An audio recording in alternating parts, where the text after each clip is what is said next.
Hello friends, welcome to Pushpita's হেসেল। আজ আমি আপনাদের সামনে হাজির হয়েছি আরও একটি নতুন রেসিপির সঙ্গে। আজ আমি আপনাদের সঙ্গে শেয়ার করব খুবই মজাদার একটি রেসিপি, পানির ফিঙ্গার পাকোড়ার রেসিপি। এটা বানানোর জন্য আমার প্রথমেই লাগছে পানির। এখানে আমি 300 গ্রাম পানির নিয়েছি।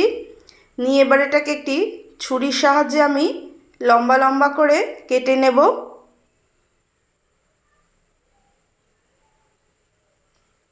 দেখুন, লম্বা লম্বা পিস পিস করে আমি পনিরগুলোকে কেটে নিচ্ছি। খুব সাবধানে কাটবেন, পনির যেহেতু নরম, নয়তো ভেঙে যেতে পারে। এটা আমার কেটে নেওয়া হয়ে গেছে। এবার এটাকে আমি ম্যারিনেশন করব। এর জন্য আমি প্রথমেই নিয়ে নিচ্ছি ধনে পাতা, 10 কোয়া রসুন, হাফ ইঞ্চি আদা ও 3টি কাঁচা লঙ্কা। এবার একে একে এগুলো আমি মিক্সিং জারের মধ্যে দিয়ে দেব।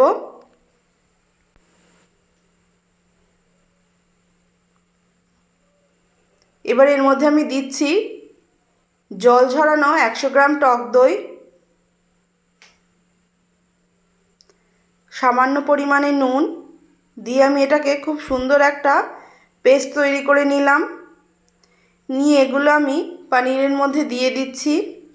দিয়ে আমি হাতের সাহায্যে খুব আস্তে আস্তে পনিরগুলোকে পেস্টটার মধ্যে মাখিয়ে নেব। যেহেতু পনিরটা খুব নরম হয়, ভেঙে যেতে পারে। দেখুন, এটা আমার মাখানো হয়ে গেছে। এবার এটাকে আমি 2 ঘন্টা ম্যারিনেশনের জন্য রেখে দেব। এবার একটি বোল নিয়ে তার মধ্যে আমি দিয়ে দিচ্ছি কর্নফ্লাওয়ার। এখানে আমি 4 চামচ কর্নফ্লাওয়ার ব্যবহার করেছি। আর দিয়ে দেব 4 চামচ বেসন, সামান্য পরিমাণে নুন, গোলমরিচের গুঁড়ো ও 1 চামচ চাট মশলা দিয়ে একটি চামচের সাহায্যে এটাকে আমি খুব ভালোভাবে মিশিয়ে নিচ্ছি। মিশিয়ে নেওয়ার পর এর মধ্যে খুব অল্প অল্প আমি জল ঢেলে একটি সুন্দর ব্যাটার তৈরি করে নেব।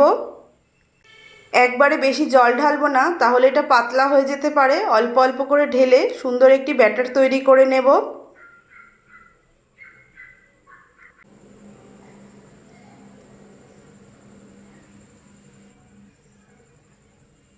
দেখুন, আমার ব্যাটারটা এখানে তৈরি হয়ে গেছে। এবার একটি কড়াই বসিয়ে তার মধ্যে একটু বেশি পরিমাণে সাদা তেল দিয়ে তেলটাকে গরম করে নেব। এবার পনিরগুলোকে আমি হাতের সাহায্যে খুব আস্তে আস্তে তুলে ব্যাটারের মধ্যে ডুবিয়ে নিয়ে আস্তে করে তেলের মধ্যে ছেড়ে দিচ্ছি।